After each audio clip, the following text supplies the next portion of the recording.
Olá, pessoal, boa tarde. Hoje é dia 27 de abril. Estou aqui com o Adriano. Boa tarde, tudo bem? Mais uma vez, né, Adri? A gente veio falar de um tema interessante para o contencioso tributário. Sempre os julgamentos de última hora. Pois é. Ontem, gente, aconteceu um julgamento no STJ super importante, de um tema repetitivo, ou seja, né, um tema paradigma aí que vai servir como referência para outros processos que estão pendentes no judiciário. E ele tenta solucionar um impasse relacionado à tributação de incentivos fiscais. Por que o STJ resolveu tratar desse tema e por que a gente também vai trazer alguns aspectos importantes aqui do julgamento de ontem, que esse é um tema muito relevante no aspecto financeiro, né? Verdade. Eu acho que saíram muitas notícias nesses últimos dias, inclusive de uma visita, né, do próprio Haddad ao ministro relator Benedito, para discutir, de fato, como que o governo enxerga nessa questão dos incentivos fiscais. O Haddad até comentou que no levantamento interno que eles fizeram, existem cerca de 600 bilhões de incentivos fiscais fornecidos aos contribuintes, o que acarreta, obviamente, em perda de arrecadação, né, por parte da União. Sim, então, prestem atenção que é um tema que já tem tamanha relevância no aspecto financeiro, principalmente, e foi aí levado a julgamento ontem no STJ. E aí eu queria só dividir um pouco a bola aqui com o Dri agora, para ouvir dele por que eles levaram, né, esse tema para julgamento ontem, considerando o histórico que a gente teve aí, de umas questões relacionadas a crédito presumido. O que aconteceu aí nos últimos anos, Dri? Acho que o primeiro ponto aqui que a gente tem que falar é o que era para ser solucionado ficou mais confuso. Então essa é a primeira questão. O STJ já tinha uma posição muito firme sobre a não incidência de imposto de renda, ICSL, sobre créditos presumidos de ICMS. Isso já tinha sido definido. O Supremo já havia dito que essa matéria não era constitucional, ou seja, matéria tranquila e solucionada no âmbito do STJ e no âmbito do judiciário. Muito bem. Feito isso, os contribuintes, essas empresas, setores da economia começaram a discutir o seguinte, baseado num racional dessa decisão do STJ. No seguinte sentido, olha, se o crédito presumido é um incentivo, né, e o STJ definiu que os incentivos fiscais concedidos pelos estados não podem ser alvo de tributação reflexa pela União, então incentivos como isenção, redução de base de cálculo, diferimento, redução de alíquota, e aí eu vou usar a expressão de ontem do STJ, dentre outros, nós vamos chegar lá, também não deveriam sofrer tributação reflexa, porque o racional dessa decisão do STJ, dada lá em 2018, era de que a tributação reflexa ofenderia o Pacto Federativo. Muito bem. E tem aquela coisa, né? Isso daí não representa riqueza nova para o contribuinte, né? Isso Sem é um dúvida. ponto também que eles trouxeram, acho, como um destaque relevante, até fazendo um paralelo com a discussão do PIS/COFINS, a exclusão do ICMS na base de cálculo do PIS e da COFINS também. Enfim. Exato, bem lembrado. E isso ganhou terreno. Os contribuintes começaram a discutir, os tribunais, na sua maioria, os tribunais locais, começaram a dar decisões favoráveis, mas a Fazenda debateu isso no judiciário, vem debatendo até hoje, e o caso chegou ao STJ. Muito bem. E o STJ julgou isso ontem para dizer o quê? Que esses outros incentivos são diferentes do crédito presumido, não se aplica o precedente do crédito presumido, e que, para não ter tributação de imposto de renda e ICSL, os contribuintes têm que atender determinados requisitos legais. Perfeito. Que é o que está na Lei 12.973 de 2014, né? Lá é o que a gente fala 30, no artigo 30, que a gente fala das subvenções para investimento. É um tema que muita gente já conhece, mas percebam qual que foi o direcionamento, né? Na verdade, a gente tinha um precedente que falava que a União não pode tributar crédito presumido de ICMS, né? Ela não pode tributar pelo imposto de renda, pela CSLL, o crédito presumido de ICMS. O que é que os contribuintes fizeram? Foram lá para o judiciário para tentar alargar e estender essa interpretação do julgamento do STJ para os demais incentivos fiscais. E aí existe um paralelo, obviamente, que na técnica da aplicação do direito faz sentido, né? De fato, parece que a gente tem uma certa similaridade, mas aí a União começou a entrar no detalhe, né, Dri? Esse é o ponto, que eu acho que ela começou a entrar detalhe até de cada incentivo. De como cada incentivo fiscal é tratado, inclusive, né, no aspecto contábil. E aí é onde a tese da União até ganha força, né? Ontem no STJ, que, inclusive, gente, prevaleceu, né, o entendimento pró-fisco, o movimento...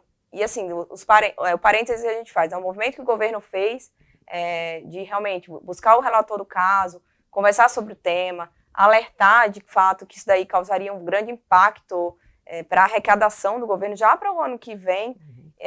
De fato, eu acho que causou até uma comoção, né? Não sei, eu tenho essa impressão, talvez durante o julgamento, é difícil dizer. Mas eu acho que a gente sabe que os últimos temas tributários julgados, tanto no STF como no STJ, eles têm ponderado algumas questões importantes relacionadas ao impacto econômico que as teses tributárias costumam ocasionar. E aí ontem, eles definiram então que redução de base de cálculo, redução de alíquota, isenção, diferimento, dentre outros, que isso aí ficou em aberto, são incentivos que a União pode sim tributar pelo imposto de renda e pela CSLL. Aí a gente vem para a questão do quando que ela pode fazer isso, né? Quando a gente tem a situação do artigo 30, né, que fala da subvenção de investimentos, da 12973, não atendido. E aí, quer complementar algo, Dri? Não, é isso, esse é o posicionamento do STJ, por enquanto. Por enquanto. E por que é o por enquanto? Eu acho que agora vem acho que a celeuma, né? Então, você bem disse aqui, já explicou, o STJ disse que esses incentivos eles serão tributados caso não cumpridos os requisitos legais lá dos 973. Muito bem. Só que, em paralelo, tem um caso no Supremo que discute a não incidência de PIS e COFINS sobre os créditos presumidos de ICMS. E que ele começou a ser julgado no passado, já existia uma maioria favorável aos contribuintes e houve um pedido de destaque, esse caso não voltou mais aí a julgamento. Destaque do Gilmar Mendes, e pedir destaque significa dizer o quê? Que o julgamento vai começar do zero. Vai começar do zero. Numa sessão presencial, porque ele estava sendo julgado numa sessão virtual. Perfeito, é isso. E agora teve uma decisão proferida pelo Supremo, um pedido cautelar de uma associação, dizendo basicamente o seguinte, alegando basicamente o seguinte, olha, está em discussão no STJ, esse tema dos incentivos fiscais, isso está em voga aqui no Supremo, muito embora só para crédito presumido, mas isso, existe uma correlação, né? Existe uma correlação, esse entendimento, o possível entendimento que vier do STF pode dar uma luz aí sobre como fazer ou não fazer essa tributação reflexa pelos tributos federais, e o ministro André Mendonça concedeu uma liminar. Determinando o quê? Foi ontem de manhã, né? O julgamento ia acontecer à tarde. Às 14 horas, e ontem de manhã saiu a decisão do André Mendonça. Perfeito. O que ele falou? Suspende o julgamento, ou, caso já esteja em andamento ou finalizado, fica suspenso esse ato processual. A eficácia desse ato processual, né? Perfeito. Exato. Então, aí a gente volta naquela nossa premissa. O que era para solucionar, parece que não solucionou nada. Porque se levar na literalidade da decisão do ministro André Mendonça, a decisão de ontem está sem efeito. O julgamento. Ou a proclamação do resultado do julgamento. Não estamos dizendo aí que os ministros do STJ vão mudar de posicionamento, mudar, né, o seu entendimento, mas estaria sem efeito o resultado desse julgamento até deliberação do Supremo, que deve ocorrer a semana que vem. Semana que vem está pautado. Porque o plenário vai decidir sobre a manutenção ou não dessa liminar concedida pelo ministro André Mendonça. Tem uma pauta virtual para a semana que vem, para tratar da liminar do André Mendonça, exatamente para dizer, né, se essa liminar ela vai ser ou não referendada, o que na prática significa dizer o quê? Essa decisão do André Mendonça, ela vai ser confirmada ou não, né? Isso. E aí, gente, o que o Dri acabou de comentar, da confusão um pouco que deu, né, em relação a essa decisão proferida, o julgamento do STJ que estava acontecendo, é o seguinte, a gente acompanhou o julgamento ontem e o julgamento, começaram com alguns julgamentos rápidos e logo em seguida eles entraram nesse tema, que era um tema, inclusive, que eu particularmente achava que não ia ser julgado ontem. Porque, assim, tem muita gente interessada, né, tem muito tema que também já estava pautado, mas eles deram prioridade para esse julgamento. Isso me chamou a atenção. Os ministros estão realmente querendo resolver esse tema. E aí, durante o início do julgamento, acho que não tinha nem começado a sustentação oral, nenhum ato, assim, nenhum ato relevante, de fato, no julgamento tinha ocorrido. E aí, a associação, que tinha conseguido eliminar, ela pediu lá uma questão de ordem e informou que tinha essa decisão, né? E aí foi engraçado, eu tô contando essa parte aqui, porque é curioso acompanhar o que aconteceu com os ministros lá na hora. Até brinquei, né, com a Adriana, eu tava me divertindo enquanto eu acompanhava, né? O ministro fala a sessão, fala uma coisa, a gente vai pra lá. E assim, gente, na prática, o julgamento continuou, os ministros falaram, olha, não houve intimação formal ainda da decisão, a gente, né, sabe agora, já que vocês estão me informando que houve essa comunicação, essa decisão nesse sentido, mas a gente vai continuar. E eles, de fato, continuaram, eles até pararam para discutir esse ponto até, e pediram para o pessoal sair da sala, etc. Mas voltaram com o julgamento e entraram nos debates, né, relacionado a essa controvérsia de se eu devo diferenciar ou não o tratamento tributário que foi dado, por exemplo, para o crédito presumido, né, dizendo aqui, olha, esse crédito realmente não deve ser tributado pelo imposto de renda e pela CSLL, se eu devo dar esse mesmo tratamento para os demais créditos, os demais benefícios fiscais. E aí foi a tese, que eu diria que é a tese intermediária. Eu não digo que é a tese totalmente pró-fisco, porque assim, se eles não tinham afetado a questão do crédito presumido, mas eu acho que até a questão do crédito presumido, ela poderia ser, talvez, rediscutida em algum momento ali pelo STJ, mas eles parecem estar bem consolidados no sentido de que esse crédito presumido realmente não deve ser tributado. Né? Pelo que foi dito na sessão de ontem, a questão do crédito presumido tá resguardada. Resguardada, né? Exatamente, está resguardada. Tá resguardada. O que soa um pouco aí diferente ou estranho, digamos assim, é que o racional da decisão para o crédito presumido foi o benefício dado por um ente federativo, por um Estado. Sim. O Estado tem soberania sobre isso, competência para isso, competência constitucional, né? E a União não pode esvaziar esse benefício mediante tributação reflexa. Sim. E aí, me parece que são racionais distintos. Olha, para a redução de base de cálculo, para diferimento e outros incentivos, os estados também têm a competência de fazê-lo, seja via CONFAS, seja em alguma questão, alguma redução de alíquota unilateralmente. Por que esse incentivo poderia ser então tributado reflexamente pela União? Sim. É isso que está sem resposta. Sim. Né? É isso que foi deixado, nos parece ter sido deixado de lado pelo STJ ontem. Precisamos ver como vem o acórdão, como vai se posicionar o Supremo, nesse caso do PIS da COFINS, o debate que vai surgir no Supremo sobre essa autonomia dos estados, sobre a ingerência tributária da União na concessão desses incentivos. Eu acho que esse é um debate que agora foi alçado ao Supremo. Sim. Porque o STJ deixou de lado. Agora é o seguinte. Por que o STJ decidiu seguir ontem? O que você acha? Eu tenho um chute. Pode ser porque eles já estavam todos já pré-alinhados. Esse é um ponto. Com a votação. Vamos votar. 2, efetivamente não tinham sido intimados da liminar.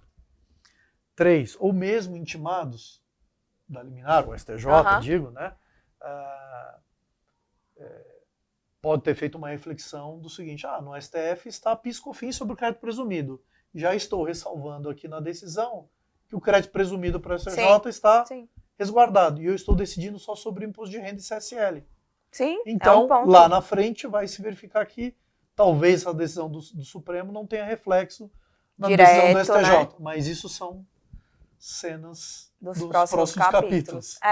Exato. Eu acho que assim, para agora o que a gente tem é uma decisão que foi proferida no STJ, e que por mais que a gente diga que ela ainda não tem eficácia jurídica processual, é muito provável que ela passe a direcionar os novos posicionamentos que vão ser adotados lá pelos tribunais inferiores, TRF da vida, juízes julgando a matéria, porque, assim, a gente acompanha bastante, né, gente, todos os temas tributários que estão no judiciário, e a gente sabe que o comportamento dos magistrados, dos desembargadores, ele é pautado, sim, nas decisões que são proferidas pelo Supremo e pelo STJ.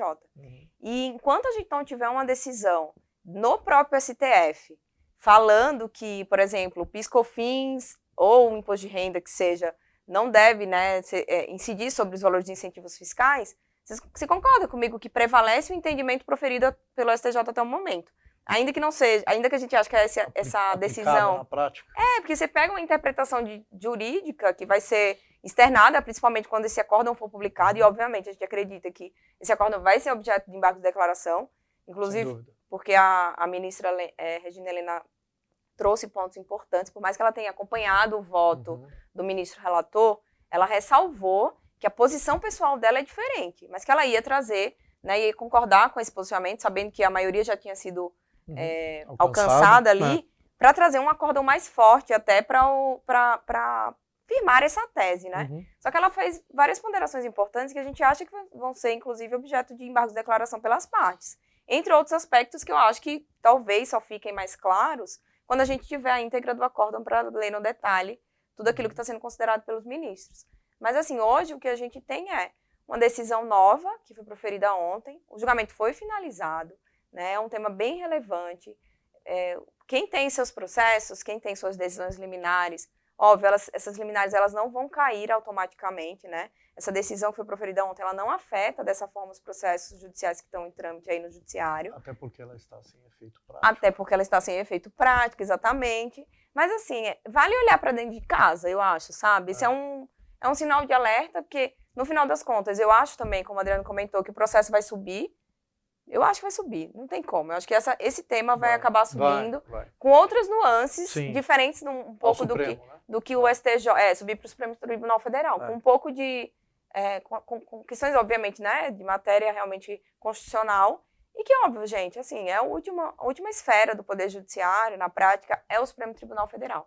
E essa é mais uma tese que foi julgada, e que, como o Drico comentou no começo, no comecinho aí da discussão, o Supremo tinha dito que a matéria era infraconstitucional, que, portanto, não tinha repercussão geral, mas a gente já viu o STF voltar atrás em outros temas tributários e afetar determinadas matérias que já gravamos um podtext aqui para falar dessa virada no caso da incidência de contribuição previdenciária sobre o texto constitucional de férias. Exatamente. Agora uma pergunta. Diga. Essa decisão do Supremo pode servir para pedir uma suspensão dos demais processos no país? Eu acho que sim, Dri, porque ele fala lá até, né? Tem um trecho que ele fala para determinar a suspensão dos processos, tanto a suspensão do julgamento quanto a suspensão dos processos. Todos os temas correlatos. Mas é aquele ponto que se você entrar na literalidade daquilo que está sendo julgado no STF, em tese, você está discutindo só PIS/COFINS e crédito presumido ali. Você tem um impasse, mas ele determina. Nessa decisão do ministro André Mendonça, ele determina a suspensão de tudo. Então, nessa celeuma toda, quem tiver caso aí pendente, pautado, seria uma boa estratégia pedir a retirada de pauta. Faz sentido. Dada a suspensão, ou até mesmo tentar o pleito de uma suspensão do processo para evitar, ainda nesse cenário evitar um julgamento desfavorável, né? Evitar a aplicação de um precedente desse do STJ, e que ainda pode sofrer uma reviravolta por conta do caso que está em repercussão geral no Supremo. Eu acho que é um cenário de insegurança que a gente ainda tem. Mais um, para completar aqui o bolo do ano de 2023, né? E gente, acho que cena dos próximos capítulos, né? A gente tem aqui um julgamento que finalizou, que não tem eficácia. A gente tem um julgamento no STF que vai voltar, a gente não sabe quando ainda.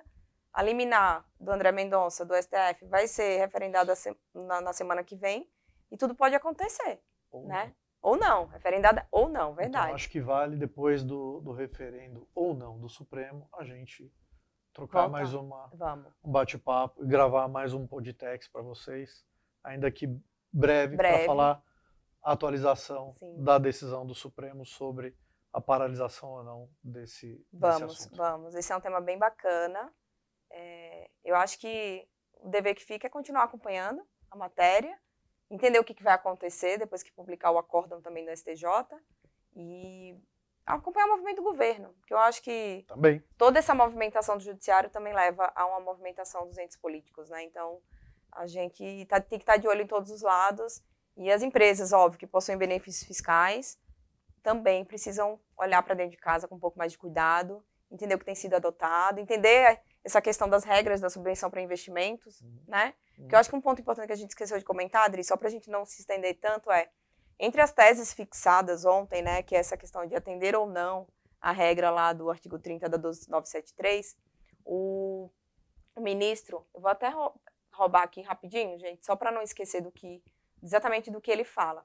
Porque na 12973, eles falam, né, que os benefícios fiscais, eles são concedidos como estímulo à implantação e expansão de empreendimentos econômicos. Isso é o que está no caput do artigo 30 da 12973. E aí, uma das teses fixadas, ela fala, olha, a Receita não pode exigir como um ok para você utilizar esse benefício excluído da base de cálculo do imposto de renda da CSLL, que você comprove antecipadamente, né, que esses benefícios eles estão sendo utilizados para a finalidade originária para o qual eles foram instituídos e tal. Mas isso não impede que a Receita venha, bata lá na sua casa, abra uma fiscalização e comprove que, de alguma forma, essa finalidade ela foi desviada. Mas aí você tocou num ponto importante. O ônus probatório da Receita. Vamos. A meu ver, fiscalização. O ônus probatório é dela. Ela tem que dizer o que eu não cumpri e por que esse benefício não foi para expansão, investimento das atividades. E que houve um desvio da finalidade. Me parece que esse é o ônus probatório do fisco. Eu acho que sim. Vamos ver como vem o Mas vamos acompanhar o que a gente vem aí também, vem de discussão, talvez um pouco do movimento da Receita, né? Porque se ela perceber que você está desviando a finalidade do benefício, ela vai querer lavrar um auto de infração para cobrar imposto de renda e CSLL. Sim. Né? Que você reduziu sua base. O probatório é dela.